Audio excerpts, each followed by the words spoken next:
What about this? What about this? All right, you can see the shirt. You can see the shirt. The beard's in the way, though.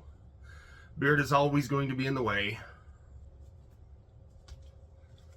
Hey, everyone. So I'm going to be continuing my experiment of having a new theme each month.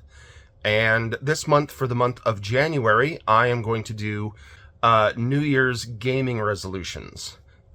You know, basically things that I am hoping to accomplish in 2025.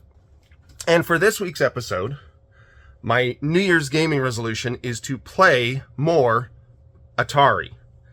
I have been getting a lot of Atari games recently. Like, a lot. This one I haven't even opened. This one is still in the wrapper. I loved this game on my 8-bit Atari computer. I haven't opened it and haven't played it. Same with this one. I haven't opened the M Network collection. Anyway, my New Year's resolution in January is to play more Atari.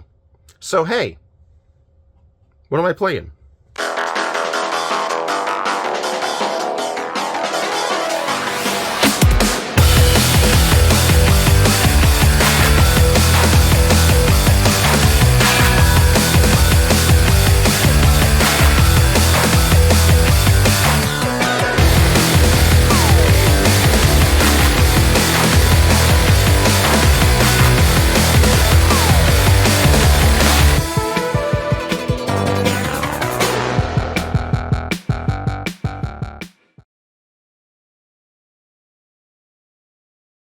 I recently saw a TikTok where a guy was arguing that you shouldn't fuck with Gen X because we don't give a fuck. He talked about how we were raised by parents who left us to our own devices. We'd go out unsupervised and do all the unsafe things that later generations weren't allowed to do. We were latchkey kids, running around in a childhood dystopia of lawlessness. Lord of the Flies kind of shit. Among this man's points, one stuck out to me. He said we have no real record of our childhood. Because this was before cell phones and digital cameras, the vast majority of our childhoods were undocumented. These days, if you fuck up and do something wrong, chances are there's someone there with a cell phone to capture it. But Gen X, we had total freedom from repercussions as a result of our actions. What you have been seeing here while I talk are some of the only photographic records I have of my childhood. I literally went and scoured photo albums, trying desperately to find a photo of me doing the one activity that I recall being the most formative one growing up, namely, playing video games. Seriously, video games were the thing I spent the majority of my time in my childhood doing. And yet, I have zero photographic evidence of this. None. Looking at the pictures I do have of my childhood, you'd think my time was spent wearing rabbit ears and getting married to a neighbor on my front lawn. The only record I have of playing video games before digital photography is this one picture of me playing Mortal Kombat on a Sega Genesis while I was serving a mission for a church that I no longer believe in. And this picture was of me in my 20s, so it doesn't really count. So I'd love to have real photos playing in the background while I talk about how Atari shaped my childhood, but I won't because they don't exist. Instead, if you'll indulge me, I'll use AI to try and recreate some approximations of what it might have looked like. Let's start with Pong. I've mentioned before on this channel that my first exposure to video games was at a Pizza Hut in the late 1970s. This Pizza Hut was in a nearby town about 20 miles from home, and we'd go there every weekend and get pizza. My next youngest brother was about 10 years older than me, and we didn't have a lot in common. My parents' intent with these weekly Pizza Hut trips was to try to get me and my brother to bond. The Pizza Hut had several pinball machines, but one week, one of the machines was replaced by this strange game called Pong. My brother and I played Pong while we waited for our pizza, and I was instantly hooked to this prehistoric video game. Now, the AI-generated picture you see here is all wrong, in so many ways. First of all, this kid is way too old and doesn't look remotely like me. I tried feeding AI this picture that my daughter took of me on a recent Disneyland trip and asking it to use my face, but all it did was recreate this monstrosity. Like, what the hell? I asked it to make me younger and playing Pong, and it just recreated the original image, only with an extra helping of Uncanny Valley. So I refined my prompt, and this is what it came up with. a child who doesn't look anything like me, who is too old, and my brother is nowhere to be found. Lousy AI. And before I move on, what the fuck is up with this Pong cabinet? This isn't what they looked like. And does it say Pong the Hut? What the actual shit, man? At any rate, Atari Pong was my first exposure to video games, and it hooked me instantly. My parents got my brother the home version of Pong the following Christmas, and later on they got me the Atari 2600. Later still, they got me a series of 8-bit Atari computers. Once again, I have no image of this, so here's another AI-generated image of me playing Atari video games. Except I'm not facing the screen, and what kind of weird controller is in my hand? And what the fuck, is that a dragon? Does AI think my childhood was the never-ending story? Okay, maybe I'm done trying to get AI to recreate images of my childhood. The point is, video games in general, and Atari in specific, were a substantial part of my childhood.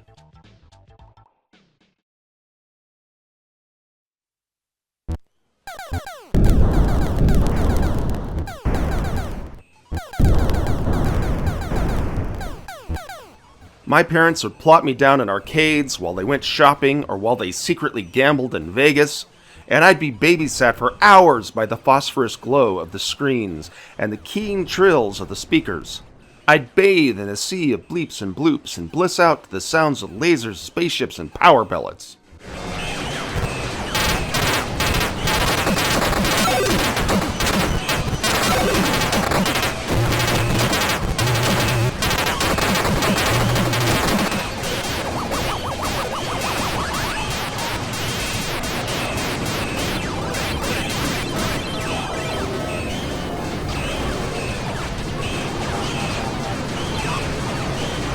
Most of the arcade games of my early childhood were Atari ones. I'd play Asteroids, Centipede, Crystal Castles, Millipede. Then I'd come home and play the home versions of those games on my Atari 2600. And for about 9 years, Atari was my world.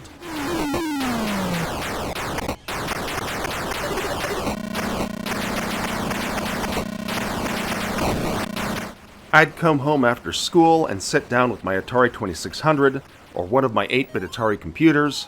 I played so many games that were truly legendary, but which have been almost entirely lost to time. Like Megamania, a spectacular shooter by the wizards at early Activision that pushed the limits of what we thought were possible on the 2600. Or Congo Bongo, a knockoff of Donkey Kong by Sega that weirdly wound up surpassing it in almost every way. Or Vanguard, an excellent port of an excellent early arcade shmup. Donkey Kong. Dig Dug. Q*bert. Space Invaders. All the classics were here, albeit in lesser forms than their arcade counterparts. One of the most notoriously bad home console ports was Pac-Man for the Atari 2600, and I have a story to tell about that.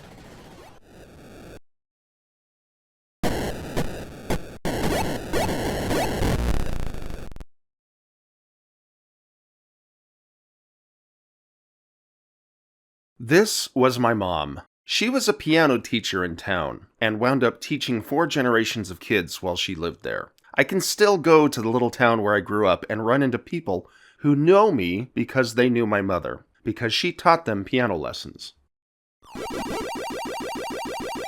Pac-Man came out in 1980. I would have been 7 years old. For whatever reason, it was the one game my mother got into. And boy, did she get into it. She'd sink hours into playing it in arcades, and she filled our shelves with strategy guides for playing it. And she was really, really good at it. We weren't aware of the kill screen in Pac-Man, but I know for certain if we were aware of it, she would have gotten it. She could play arcade Pac-Man for hours on a single quarter, and then it came out on the Atari 2600. The Atari port is, well, I'm not sure I'd say it's bad, because that would be an insult to the guy who actually made it, but it certainly wasn't great. The Atari port of Pac-Man was rushed, even for an Atari project. A newer programmer at Atari, Todd Fry, was tasked with porting the arcade game to the 2600 in 6 months. And port is probably the wrong term here. See, modern-day ports generally involve taking the original source code to something and porting it to new hardware. But Todd didn't have the source code to the Pac-Man arcade, and due to how arcade games were programmed at the time, even if he had, it probably wouldn't have helped him. All he had access to was a Pac-Man arcade cabinet. He'd have to basically rebuild the game from scratch on the Atari 2600 by simply playing the arcade game. So 6 months to learn the game from the arcade and then re-engineer it from scratch was a monumental task. The end result is a game that is sort of Pac-Man, but not. The screen layout is all wrong, the ghost AI is all wrong, the sounds are wrong, and much of the gameplay is wrong. It had so many problems compared to the original arcade, it's kind of laughable. In fact, one of its biggest problems is actually impossible for me to capture in these videos. Without getting into too much of the technical side of things, the 2600 didn't support multiple sprites on screen. The 2600 was designed to play Pong, so it has 2 player objects, which are kind of like single-color 8-pixel wide sprites, and 2 missile objects, which were single-color 2-pixel wide sprites associated with each player. It also had a playfield, which again was 1 single color. So anytime you play an Atari 2600 game with more than 2 things moving around the screen, or you found a sprite with multiple colors, like Mario in Donkey Kong, you know that the developers employed some trick to get the 2600 to display them. One of the more common tricks was to reuse a single player sprite for multiple objects on screen. Like you'd have one object displayed for 1 frame, and then the next frame another object would be displayed. As far as the 2600 is concerned, they are the same player sprite, but to the person playing the game, they appear as 2 different sprites that flicker. This was a convincing enough effect on CRT televisions at the time, generally because there would still be a ghost image in the phosphor from the previous frame. But on modern displays, the effect is laid bare. On a high-refresh modern HD screen, you can see each object as it is flashed on and off, and it's pretty apparent that the effect is in use. Now say you want to capture gameplay footage of an Atari 2600 game using this technique in 2025.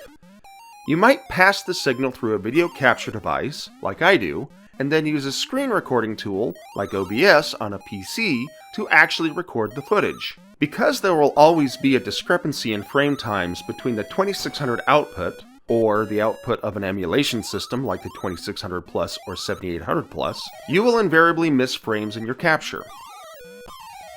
If those frames contain an alternate sprite that is being flickered on and off every other frame, it means that the sprite will not be captured in your footage. In Pac-Man, Todd seems to have the Pac-Man player character using one of the 2 player sprites, so it's clearly visible in the recording, but the ghosts seem to all use the second player sprite, and flicker between each ghost every frame. Thus, the ghosts are incredibly flickery in the original game and are almost entirely lost in the captured footage. In my footage, you'll likely only ever see 2 ghosts tops, but I can assure you all 4 ghosts are there, they just aren't being captured by my setup. And no amount of frame time capture tweaking I've done seems to rectify this. The point of me telling you all of this is that the Atari port of Pac-Man, an already bad-looking game on the 2600, is made even worse by trying to capture it using modern hardware. So this game will look even worse to you than it does to me while playing the game. Even though the port was pretty bad, it sold a staggering 8 million copies, and was apparently the best-selling Atari 2600 game of all time. And despite it playing so rough, my Pac-Man-obsessed mother loved it.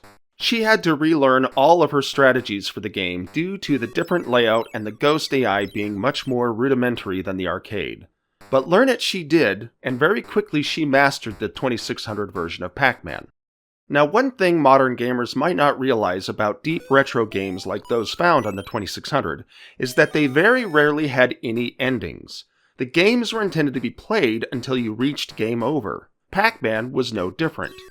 However, people very quickly found ways to play them to some semblance of a conclusion. One of the most common ways to play them was to play until the score looped.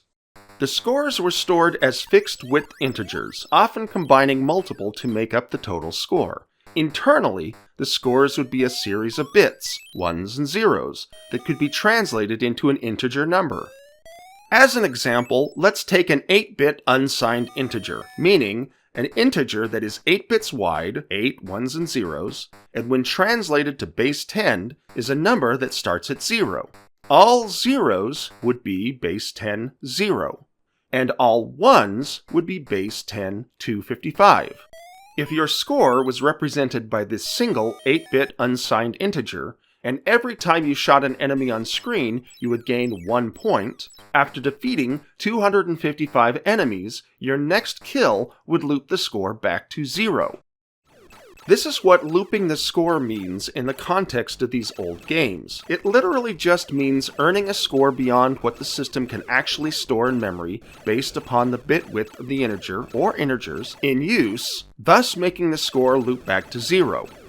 Looping the score was a common goal in old games. For example, here I am looping the score in the Atari 2600 version of Asteroids. There. Wasn't that satisfying? With Pac-Man on the 2600, my mother's goal became to play the game long enough without reaching game over to loop the score. I still remember the first night she looped the score. After dinner, she came downstairs to play Pac-Man, while my dad read the newspaper in his lazy boy, and I read comics laying on the rug next to the fire. Alright, I lied before when I said I was done with stupid AI-generated images, because I tried making one more depicting this scene. Aside from the mother and father being way too young, my parents were in their 50s when I was a kid. They were older than most parents were for a child my age. And aside from the fucking TV being in the fireplace, Jesus, what the fuck? The stonework on the fireplace is kind of uncanny how close it represents the fireplace we had growing up. Anyway, we were down there, she was playing, and after an hour or so, she shrieked with joy because she had just looped the score. My dad and I acted like she had just won the lottery. Seriously, it felt like a huge deal, and my super supportive dad, who probably didn't remotely understand this whole video game thing, acted like she had just did a great accomplishment. He brought her flowers on the way home from work the next day to celebrate. My mother continued to push herself as far as she could. It became a regular occurrence that she'd loop the score multiple times a night. She played like she was training for the Olympics. Then, one Friday after school, I came home to find her in the basement playing Pac-Man. She had been playing since noon, on a single life, and was in the zone. When my father came home, she was still playing, and hadn't made dinner. Which, okay, my parents were not boomers. They were the Great Generation. You know, the ones who lived through World War II. In fact, my dad's brother died in the invasion of Normandy. But they very much lived more traditional gender roles in the house. My mother would usually make dinner for my dad when he came home from work. It's not that he expected it, it's just that she did it because that's how she was raised. I'm not at all advocating for perpetuating these gender roles. In fact, in my marriage, I'm generally the one making fancy breakfasts and the like for my family. But this is how my parents were, and they were happy enough this way. So the fact that she didn't make dinner because she was really killing it in a video game was a notable event in my household. Not in a negative way. My dad wasn't mad. In fact, he made us all TV dinners and we watched the Carol Burnett show while my mother kept playing. But it was notable because it was so rare that she didn't have dinner ready for when my dad got home. When bedtime rolled around, my mother was still playing. Still on that original life. She had rolled the score more times than she could remember, and I went to bed a bit bummed that I hadn't got to play Atari that day, but I was excited to see how far my mother could push this game.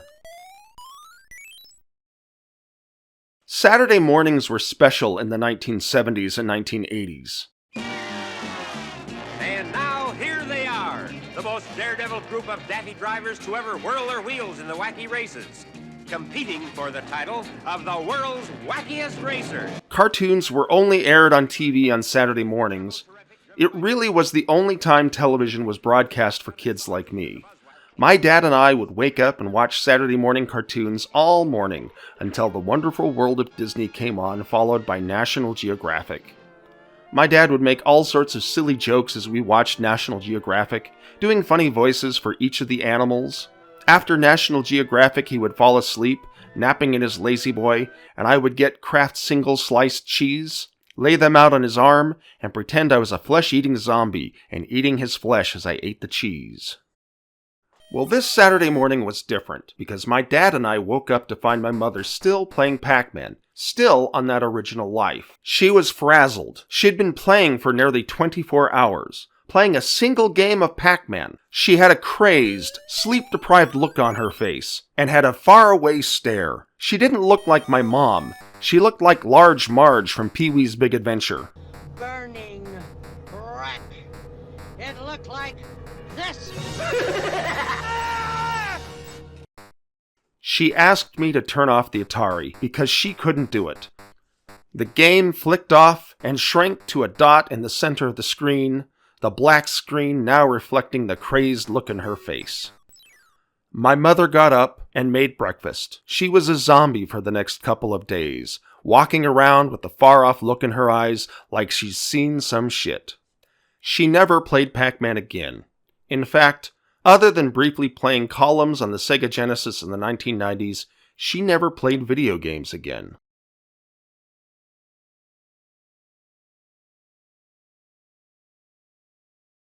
Yeah, so this video may have gone off the rails a bit, and I don't know what my point was.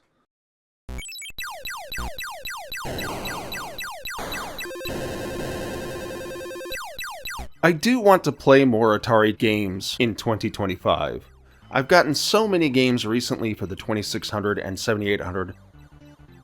Plus I've gotten the Atari VCS and the Polymega Asteroids collection. I also have my Atari 50 arcade cabinet. But I still feel like I don't play much Atari these days. I feel a bit like my mom did after she played Pac-Man beyond the limits of what the human psyche can comprehend. Oh sure, I play video games, but I don't play many Atari games, certainly not as much as I did as a kid. There's a few Atari games I play regularly. Asteroids for the 2600 is my video game comfort food, and I can play that for hours. Honestly, it's probably the one 2600 game I could play as long as my mother played Pac-Man. I haven't lost a game in Asteroids in years. Every time I play it, I have to eventually just give up, or else I'd never run out of lives. I also play Yar's Revenge quite a bit. It's another of my comfort food games. I can't play it as long without dying as Asteroids, but I can play it for a pretty long time. Then there's Adventure, which admittedly is pretty easy once you know the goals and the layout of the worlds, but I still play it regularly. But beyond those three, I hardly play any Atari games. I have hundreds of loose Atari carts just sitting there waiting for me to fire them up. In fact, in gathering footage for this video, I wound up dusting off games I haven't played in decades. For example, here's Donkey Kong Jr. This was a game I absolutely loved as a child. Tons of fond memories playing both the 2600 version and the Atari home computer version. But I'll be damned if I can't play it now. I tried for 30 minutes and couldn't get past the second frickin' vine. What the shit? How did I play this as a kid? And Grand Prix! This was an amazing 2600 game by the wizards at early Activision. It's using so many graphics tricks to do what it's doing. Like those cars. See how they are multicolor? They are using the 2600's unique ability to change colors on objects between vertical refreshes on the screen. That's why the color changes are all horizontal lines on the cars. But beyond 2600 games, there's 7800 games I need to play.